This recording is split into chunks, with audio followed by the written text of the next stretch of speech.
చూడండి మీరు శివశంకర్ గారు రియాక్ట్ అవుతారు. శివశంకర్ గారు మీరు అన్నటువంటి మాటే, అంటే మీ నాయకుడు అన్నటువంటి మాటే, పొత్తు ధర్మాన్ని విస్మరించి తెలుగుదేశం పార్టీ ఏకపక్షంగా 2 స్థానాలు ప్రకటించడం ఇది కరెక్ట్ కాదు కదా అని చెప్పి మీ నాయకుడు అన్నారు. మీ నాయకుడు కూడా 2 సీట్లు ప్రకటించారు. కానీ పొత్తు ధర్మాన్ని విస్మరించి, ఇంతకుముందు నాగభూషణ్ గారు అడిగిన ప్రశ్న మిమ్మల్ని అడుగుతున్నా, పొత్తు ధర్మాన్ని విస్మరించి మీరు కూడా భారతీయ జనతా పార్టీతో పొత్తులో ఉండి తెలుగుదేశంతో పొత్తుని ప్రకటించేశారు, టీడీపీతో బీజేపీతో కన్సల్ట్ చేయకుండా. ఇది పొత్తు ధర్మాన్ని విస్మరించడం కాదా అంటే ఏమంటారు మీరు?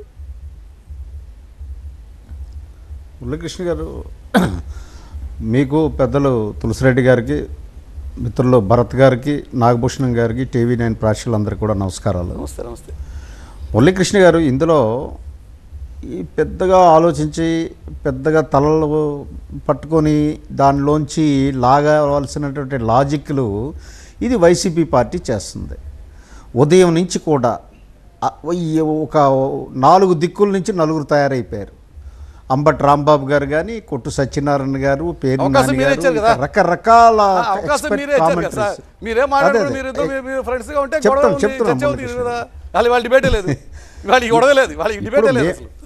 మేము కాదండి.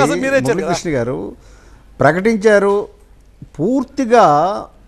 పూర్తి అంశాన్ని, సారాంశాన్ని పరిగణలోకి తీసుకోకుండా వాళ్ళకి నచ్చిన 1-2 సెంటెన్సులు తీసి ఎక్స్పెక్ట్ కామెంటరీ చెప్పడం. పవన్ కళ్యాణ్ గారు ఏమన్నారు, అది అనౌన్స్ చేస్తూ మేము తెలుగుదేశం పొత్తులోనే వెళ్తాం, ప్రజాప్రభుత్వాన్ని ఏర్పాటు చేస్తాం, ఈ ప్రభుత్వం అరాచకత్వాన్ని చరమగీతం పాడుతామని చెప్పిన దాన్ని అక్కడ వరకు మాట్లాడితే గొడవలేదు సార్, పెద్ద చర్చ లేదు దీని మీద. శివశంకర్ గారు అక్కడితో ఆగలేదు.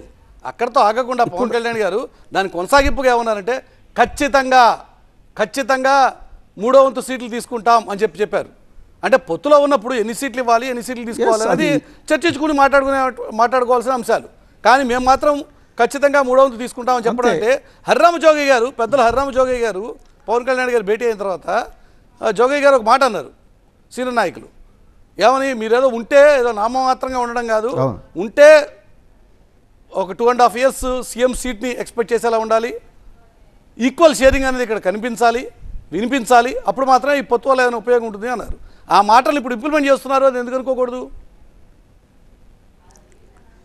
అంటే మురళీకృష్ణ గారు, ఇక్కడ సీఎం కుర్చీ కోసం పొత్తు కంటే ఆంధ్రప్రదేశ్ ప్రజా సంక్షేమం, నలిగిపోతున్న ప్రజల్ని రక్షించాలి, ప్రజాస్వామ్యాన్ని పునరుద్ధరించాలన్నటువంటి, రాజ్యాంగాన్ని రక్షించాలన్నటువంటి చాలా పవిత్రమైనటువంటి ఆశయాలతో ఈ 2 పొత్తు పెట్టుకోవడం జరిగిందన్న విషయం ప్రతి ఒక్కరూ గమనించాలి.